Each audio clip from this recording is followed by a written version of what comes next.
Good morning children, welcome to Praveen tutorial. आज class 10 की बारी है, वही एनसीईआरटी और एक्सरसाइज 7.2 का जो चल रहा था। आज क्वेश्चन नंबर 6 लेके आया हूँ।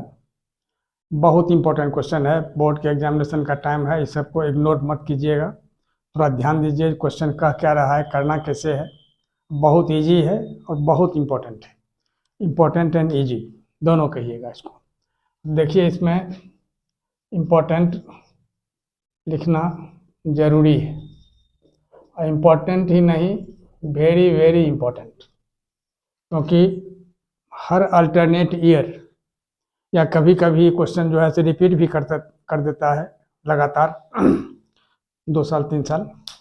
तो देखिए क्वेश्चन क्या है, if 1 2 4 y x 6 and 3 5 are vertices of a parallelogram taken in order, find x and y। यही ABCD एक पैरेललोग्राम है। ए का कोऑर्डिनेट 1 2 दिया हुआ, बी का 4 y, सी का x 6 और डी का 3 5। अब क्या करना है इसको, जो सबसे पहले इसका मिड पॉइंट निकालना है, किसका, AC का और BD का। तो मिड पॉइंट का फॉर्मूला क्या होता है, x1 प्लस x2/2 x का होता है और y का होता है y1 प्लस y2/2, जैसा कि आप लोग जानते ही हैं। अब देखिए सबसे पहले सॉल्यूशन में क्या करना होगा, अब देखिए ध्यान देके लिखना है जी, since the diagonals of a parallelogram, diagonals of a parallelogram bisect each other. जब बाइसेक्ट करता है तब क्या होता है, थोड़ा ध्यान दीजिए। जैसे AC और BD एक दूसरे को बाइसेक्ट करेगा ऊपर, तो इसका मतलब ये हुआ जो AC का जो मिड पॉइंट होगा वही मिड पॉइंट BD का भी होगा।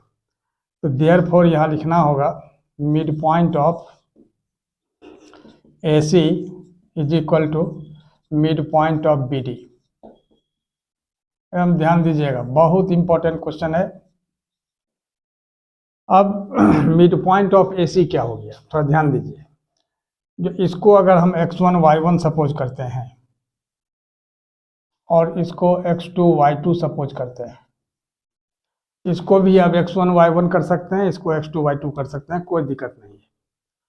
तो O का कोऑर्डिनेट अगर xy है, इसको O का कोऑर्डिनेट को xy सपोज कर लेते हैं,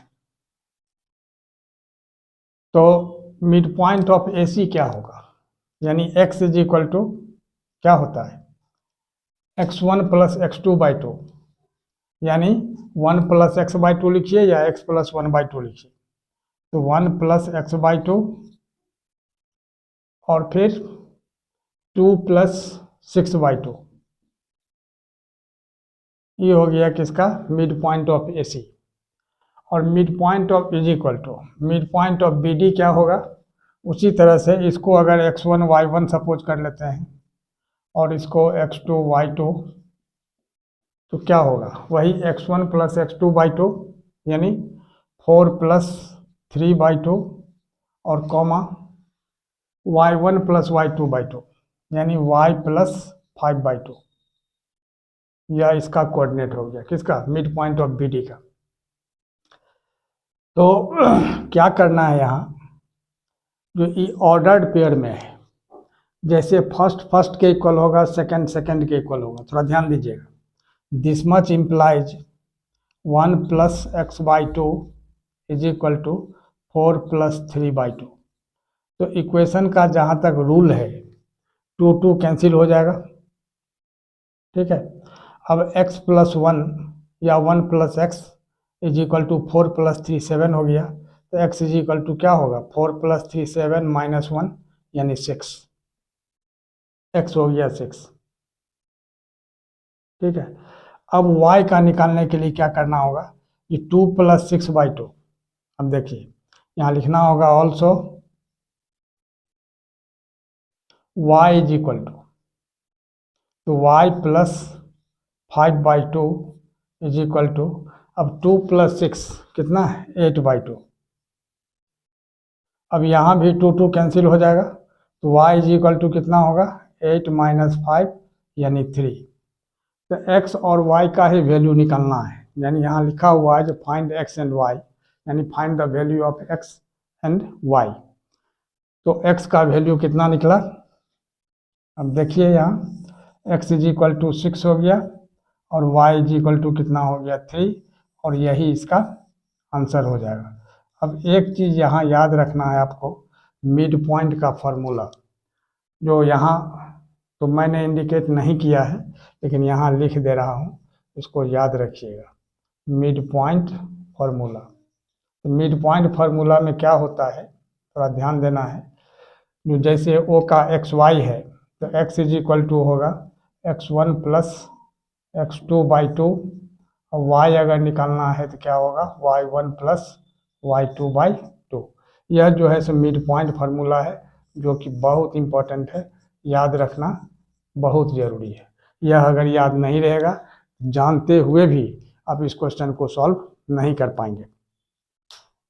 अब देखिए क्वेश्चन नंबर 7 उसी के बाद का, यह भी बहुत इम्पोर्टेंट है, कारण 6 और 7 में अगर कंपेयर किया जाए तो 6 अगर 100% इम्पोर्टेंट है तो 7 भी 100% इम्पोर्टेंट है।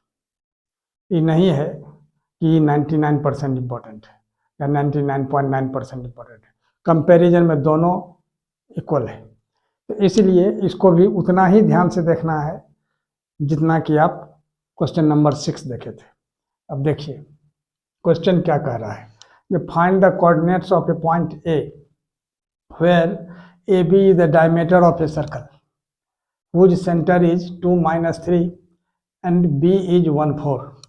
तो b दिया हुआ है और सेंटर का कोऑर्डिनेट दिया हुआ है, b का कोऑर्डिनेट दिया हुआ है, a का कोऑर्डिनेट फाइंड करना है। अब गौर कीजिए, तो यह सेंटर जो है, centre of a circle is the mid point of its diameter, जैसा कि आप जानते हैं। तो सेंटर जब मिड पॉइंट है तो वही मिड पॉइंट का फॉर्मूला इसमें लगेगा। तो इस सेंटर को अगर हम XY सपोज कर लेते हैं और इसको अगर X2 Y2 सपोज कर लेते हैं और इसको X1 Y1 सपोज कर लेते हैं, किसको A का कोऑर्डिनेट। तो अब क्या करना होगा, जो वही मिड पॉइंट फार्मूला से इसको निकालना है। तो सॉल्यूशन में क्या करना होगा, सबसे पहले लिखना होगा जो since the center of a circle is the midpoint of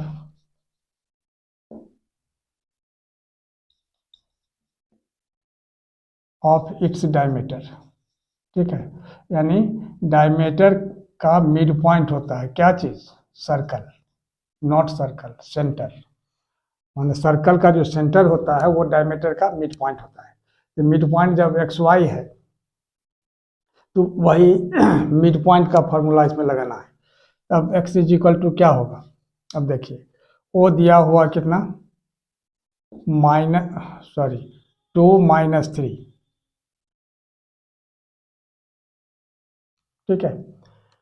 तो इसको अगर हम XY सपोज कर लेते हैं, सपोज्ड या से कुछ भी लिखा जा सकता है, तो x = क्या होगा x1 + x2/2।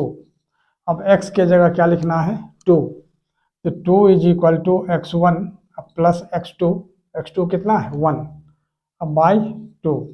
अब क्रॉस मल्टीप्लाई अगर हम करते हैं तो क्या होता है x1 + 1 = 2 2 जा 4, तो x1 = क्या होगा 4, अब +1 इधर आके -1 यानी 3, यानी x1 हो गया 3।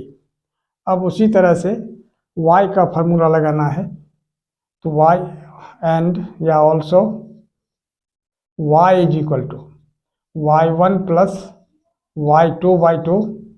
तो y1 के जगह क्या लिखना होगा, तो y1, अब y2 के जगह क्या लिखना होगा 4, अब y2, और y के जगह कितना लिखना है -3। अब ध्यान दीजिए थोड़ा सा, अब इधर आइए, तब यहाँ क्या होगा, y1 + 4 is equal to -3 into 2, ये क्रॉस मल्टीप्लाई होगा, तो -3 इंटू 2 यानी कितना होगा, -6, y1 इज इक्वल टू -6 अब -4 यानी कितना होगा, -10। अब देयरफॉर कोऑर्डिनेट ऑफ ए का कोऑर्डिनेट निकालना है, तो a इज इक्वल टू क्या होगा, x1 y1, x1 के जगह कितना निकला है 3 और y1 के जगह कितना निकला है -10, और यही इसका आंसर हो जाएगा।